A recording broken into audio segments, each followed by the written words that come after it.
let's deal with commitment today. Is that all right?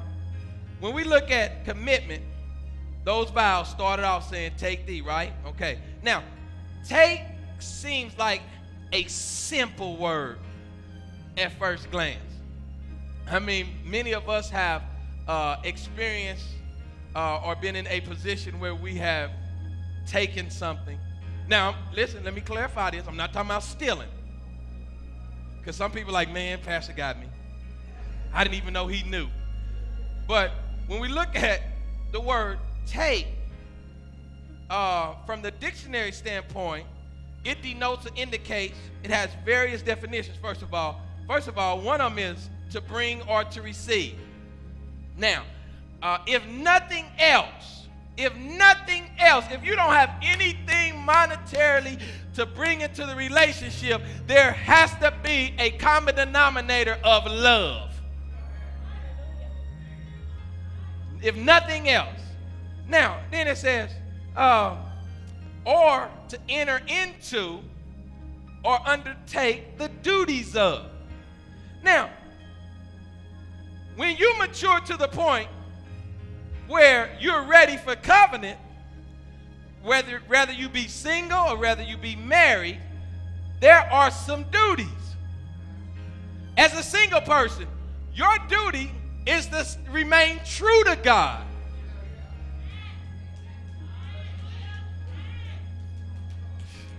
As a married person, you have two duties, initial duties. To remain committed and true to God, then also to remain committed and true to your spouse. That's your duty. That's not an option. Now, it said also to adopt as one's own. So, if you can't see them, picture them as your own, as your husband, as your wife, then don't even make sense to even waste their time. Let her be discovered by her true Boaz.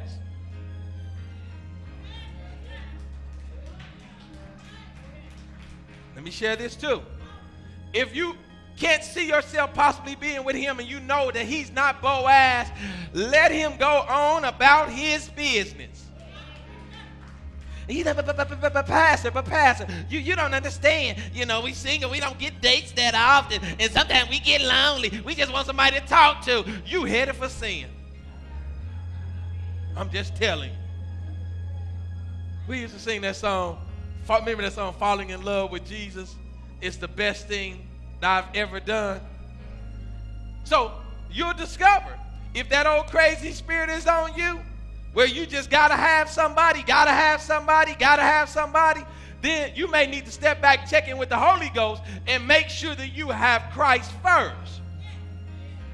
Because when you have that, it will change those other feelings that you've been having. Now, then it says to let in and to understand.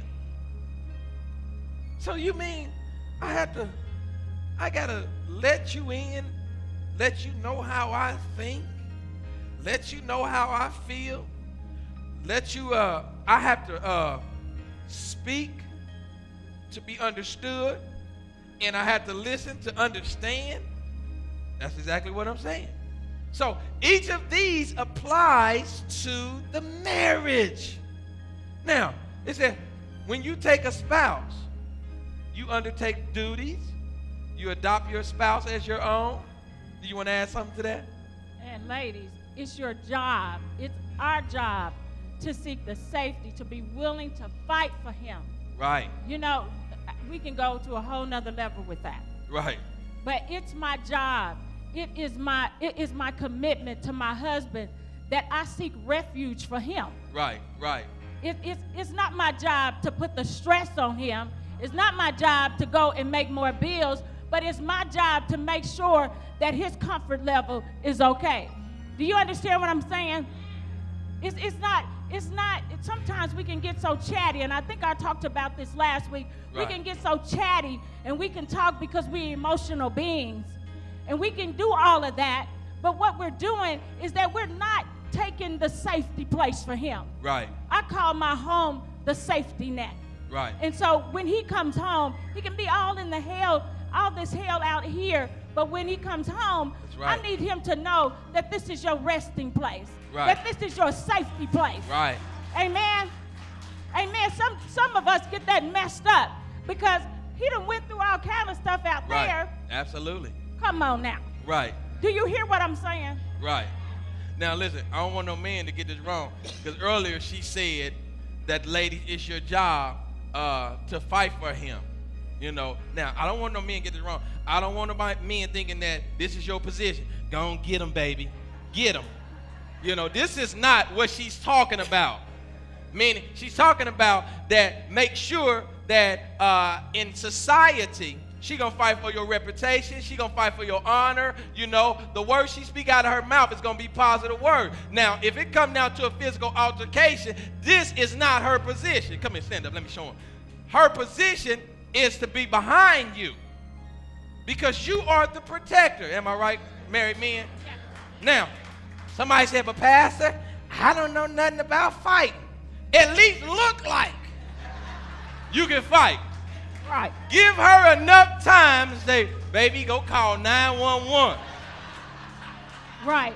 Now, if you look like you can fight, then listen, just old school, just, you know, windmill.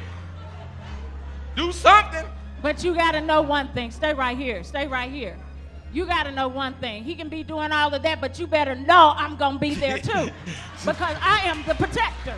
I'm going to do my part. Look, she been watching too much Housewife of Atlanta. But hold on. I think the problem is sometimes that scenario gets messed up. Come over here. Mm-hmm. That scenario gets messed up because this is what some of us tend to do. We want to do like this. And Right. this is out of order. And when you do that, guess what? Your husband's manhood goes just like this. Can I just say one thing, wives? I need you to give up the reins. If this is you, I need you to just bow down and say, this is not my position. It's not your position. Because what you're doing, you can't make him be the man that he is. Right. You allow him to still be the boy. He's not a boy. Right. That's a man. And so when you try to take the reins of things, you're just saying, boy, sit down, I got this. Right, that's what you're saying. And that's out of order. That's out of order. Because how can he protect the home? How can he be the priest of the home? Nowhere in the Bible does it say, woman, protect your man. It doesn't say that. So I need you to give up the reins. Right. Again, men that don't know how, just put them up. It's just no different from when you're in the club. But you gotta know. Hold on. You gotta know. Hold on. Let me say this. You gotta know this. Look, you fight me now. I'm You gonna fight me. But you gotta know this. Even if he can't fight, you better know that there's a little boy inside of that man that said, you know what I tell my son, get your butt out there and you better fight. It takes a queen to raise a king. Come on now. And then she'll say,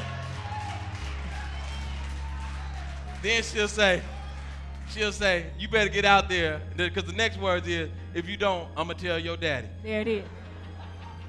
But, again, for the men, because, y'all looking at me like, Pastor must been just straight fighting in the hood. No, that was never the case. I don't think I ever had not even really one real fight. That's something. My life has been kind of interesting. Don't smoke, don't drink, never been to the club, never had a fight. But at least I know that there are some members that will just start going crazy. You see that? Do not let the smooth taste fool you. God gave me 32. He gave me 32 to use to protect my family. Meaning, listen, if I can't do nothing else, I'm going to bite you. Do not let the smooth taste fool you. So, Pastor will go there in a minute. So, that's that 12th Street. That's that 12th. Oh, why I gotta be 12th Street? That's that 12th Street. We were some nice kids on 12th Street. Y'all were some good kids on 12th Street. Now, so husbands, let her into your life. And wives, understand him. Talk to him. Now, Listen, man, just because your father did it doesn't mean it's right. I can't stress this enough. Ladies, the same with ladies. Just because your mother was a wife in a certain fashion, it doesn't mean it was right. Now, okay, y'all messing with me. So when you think about that, some people, they're trying to have a 1965 commitment in a 2012 year. Y'all hear what I'm saying? Now, 2012, you got some wives that are making more money than the husband, and that's okay. All money, hey, we have one account. So it doesn't matter. I don't care what she do. She used to do some hair on the side on the weekends.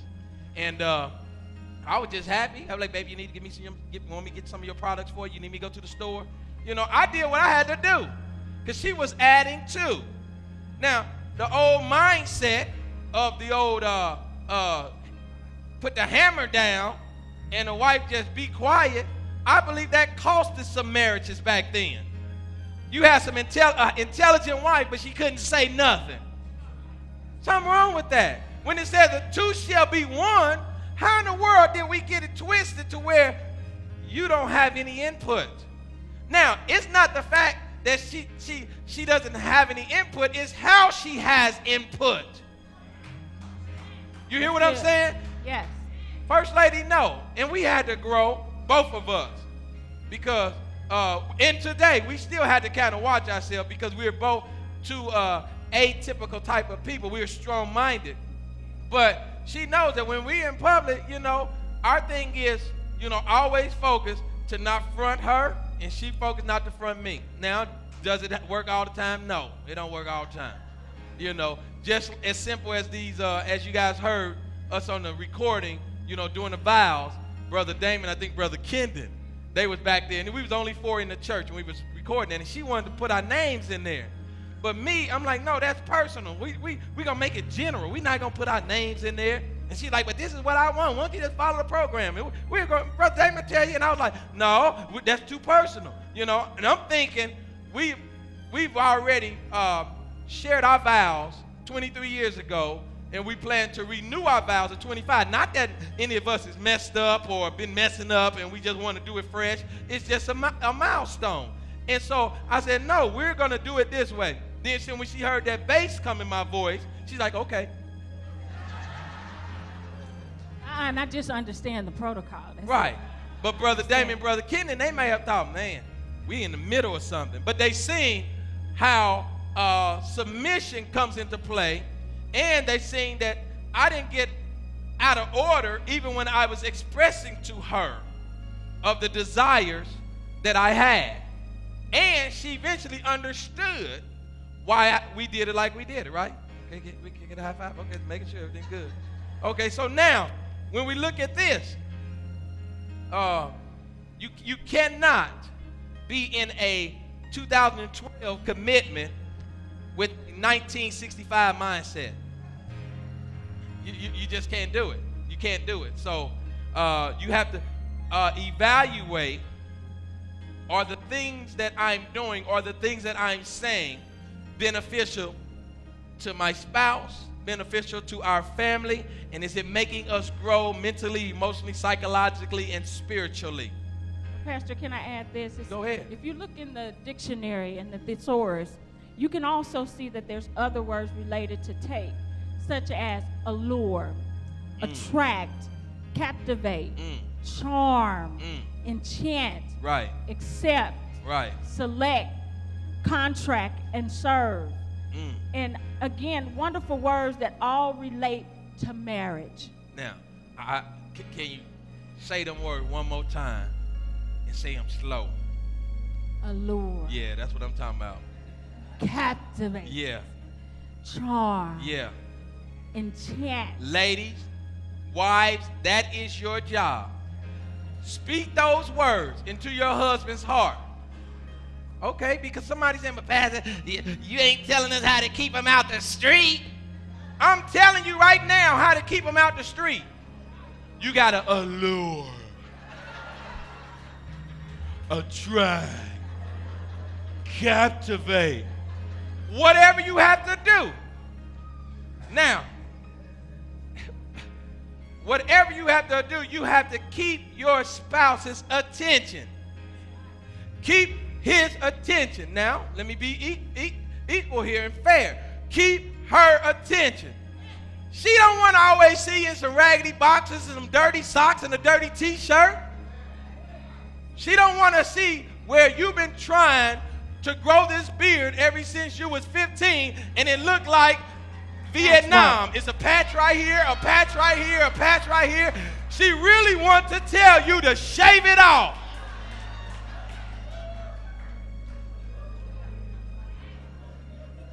Now, since I help the ladies out, let me help the brothers out. He want to see a different hairstyle sometime. Oh, well, Pastor, I've been wearing this. My aunt been doing it. That's the problem. She don't know no other styles. Well, you say, Pastor, why is that important? Because when he leaves out of that door, guess what he sees when he at work? Different hairstyle. And then the enemy will start playing on his little mind that he's not keeping cover, and he start envisioning being with those particular ladies. Listen, if for some reason I start feeling blonde, you better believe First Lady gonna come up in here in blonde. Red hair, brunette, she got all the bases covered. If I want it long, want it short, she'll do whatever Daddy wants. Tell it. Now, can I say this too? Ladies, because when you do whatever Daddy wants, your daddy that's in your house, guess what? You graduate up to some red bottoms. Hallelujah. She said hallelujah like I ain't got a pair, but I'll take them. Look, keep on alluring me, attracting me. Take care of Daddy, and Daddy will take care of you. So, but I just want to do this. Can I put let me say this. Okay. So when you enter into marriage vows, you just made a commitment. Whether you wake up from a night of drunkenness and you was in Vegas, you made a commitment. You know, whether you didn't have no place to live and they brought out the ugly duckling and they said, if you want to stay here, you got to marry my daughter. You've entered into marriage vow. Fix her up. Now, it said, so you've entered into marriage vows, into a marriage, you made a commitment to accept him or her, to serve him or her. Serving is two-way street. And promise to continue to allure, attract, captivate, charm, and enhance. So can I do this? Can I add the 3 stages of commitment? Go ahead. We're going to wrap it up with that. Here. First thing is that you must understand him. Have an understanding. That's right. You have to have an understanding. You have to seek to understand each other. Right. It's not going to happen overnight. It's not. Now, it's a process. When he's talking about captivate, allure, and attract, and all of that, you can't get women. We can't get caught up in this is me. Hold on, and even on that, that's a process too. You new wives, don't give them all the words all at once. You know, spread it out. Do the allure for about 2 years, then attract for 2 years. You spread it out, then you captivate. And after a few years, the husband be like, where all this come from? I already been having it in her spirit. But she wanted to ration it out. Those feelings, those words. I got to make this clear because somebody is already in trouble. I'm not saying ration out intimacy. So for any lady to go home and be talking about, see, I told you, Pastor said ration it out. No, that is not what Pastor's saying. My pastor used to say, because in the Bible it talks about due benevolence. That's intimacy. And he said that he would say, when it's due time, it's due time. Don't want to hear about no headache. Don't want to hear about no stomach ache. Get some Ambisol, get a big buffering, whatever. That'll keep them from hitting the streets. Want to sleep in flannel and wondering why he in the street. Sleeping in sweatpants and wondering why he in the street. Want to stay up all night till he go to sleep sound and then crawl in the bed and you wondering why he's in the street. Help us, Lord.